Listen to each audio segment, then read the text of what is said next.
रामपाल जी पंजाब से। महाराज जी राधे राधे जी। महाराज जी, भक्ति मार्ग पर चल रहा हूं, मन की शुद्धता नहीं हो रही, मन की शुद्धता की कृपा करें। मन की शुद्धता का स्वरूप है विषय चिंतन ना होना। समझो, मन अशुद्ध विषय चिंतन और मन शुद्ध भगवत चिंतन, सीधी बातें हैं। जितना शरीर संसार भोगों का चिंतन होगा उतना ही मन अशुद्ध होगा, और जितना प्रभु का चिंतन होगा उतना ही मन शुद्ध होगा। प्रभु का चिंतन करना ही मुक्तावस्था है, जगत का चिंतन करना ही बंधन है। अब हम प्रयास करें भगवत चिंतन का, तो बहुत जन्म का अभ्यासी विषय चिंतन करने वाला मन बार बार विषय चिंतन में जाएगा। हम उसे हटाकर बार बार भगवत चिंतन में लगाएंगे, यही साधना है। और जब सिद्ध हो जाएगी तो मन जाना बंद कर देगा, श्री जी में लग जाएगा। हमें बिल्कुल परेशान नहीं होना। सबसे पहली बात, इस मार्ग के पथिक को उद्विग्न नहीं होना चाहिए, परेशान नहीं होना चाहिए कि अब मन नहीं लग। हमने खूब अनुभव किया इस मन की चाल को।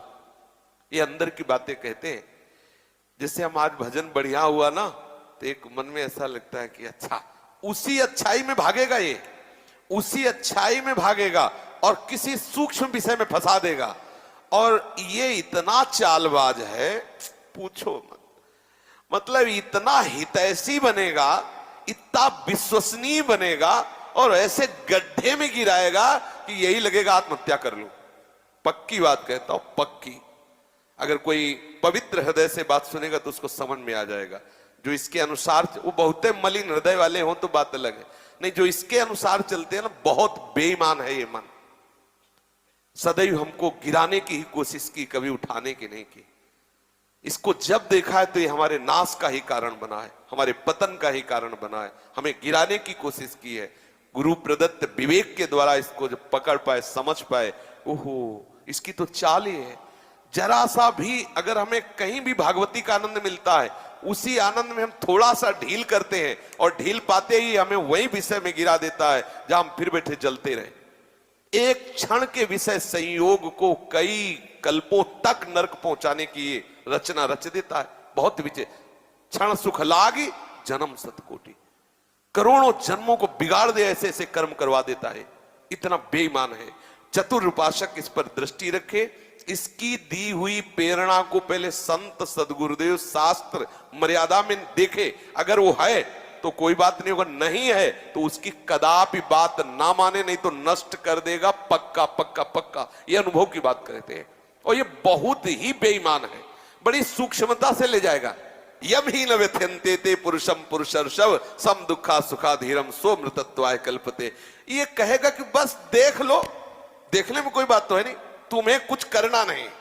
अब श्रीमान जी ने देखने में राजी किया, बस छू लो, फिर धीरे धीरे धीरे, और फिर इसके बाद जो फिर वही पश्चाताप कराता है, ऐसा मैंने क्यों किया। और ऐसा एक बार नहीं, हजारों बार ये हमको भ्रष्ट करता रहता है, हमको जलाता रहता है। गुरु कृपा से प्राप्त विवेक के द्वारा पकड़ मिल गई तो ये फिर शांत हो जाता है धीरे धीरे। इसलिए हमें पहली बात समस्त उपासकों से प्रार्थना है, ये 1 करोड़ बार गिरावे तो भी हताश मत होना। इस पर हमें विजय प्राप्त। 1 करोड़ बार मुझे फेल कर दे तो ऐसे नहीं होना कि अब क्या करूं, 1 करोड़ बार हार गया। इस पर हम विजय प्राप्त करेंगे, और ये बस में होगा। क्योंकि अगर वश में ना होता तो भगवान आदेश ना करते। ये वश में होता है, लेकिन बहुत जन्म का है, खिलाड़ी है, और हम इसी के अधीन रहे हैं। ये हमारी नस नस से वाकिफ है, वो जानता है कौन सी नस दबा देंगे तो गिर जाएगा। सच्ची मानिए, इसको देखा है, बहुत नजदीकी से देखा है। ऐसा फुसला के गिराता है, पूछो मत, आपको पता ही नहीं चलेगा कि गिराने जा रहा है। और अगर कहीं भगवत कृपा से कोई रोकने आ कि भाई ऐसा क्यों, तो वो इतना ज्ञान बघारेगा अंदर से कि उसको सामने वाले को चुप कर देगा। और वही जब आपका पतन हो जाएगा, फिर आप सोचोगे तो वही ज्ञान वो खुद अंदर से देगा कि अगर ऐसा करते तो आप बच जाते। ऐसा आज जो जेलें भरी है ना, जितनी जेल भरी है, सच्ची मानिए वो सब इसी मनी राम के खेल है। जितनी जेल भरी है, ये मन बोले अब क्या करें, मन नहीं माना तो मन नहीं माना। 1 मिनट की क्रिया ने 20 वर्ष की जेल दे दी। ये मन बहुत विचित्र है, और जो इस विचित्र मन को मार ले वही जगत बंधनी हो जाता है, वही महात्मा हो जाता है। घबराने की बिल्कुल जरूरत नहीं।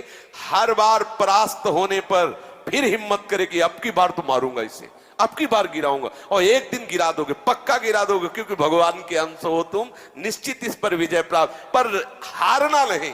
इसमें होता क्या, इतनी बार हरा देता है कि फिर युद्ध करने का मन ही नहीं होता, लगता है अब जो हो गया, अब क्या होगा, इतना समय पक्का।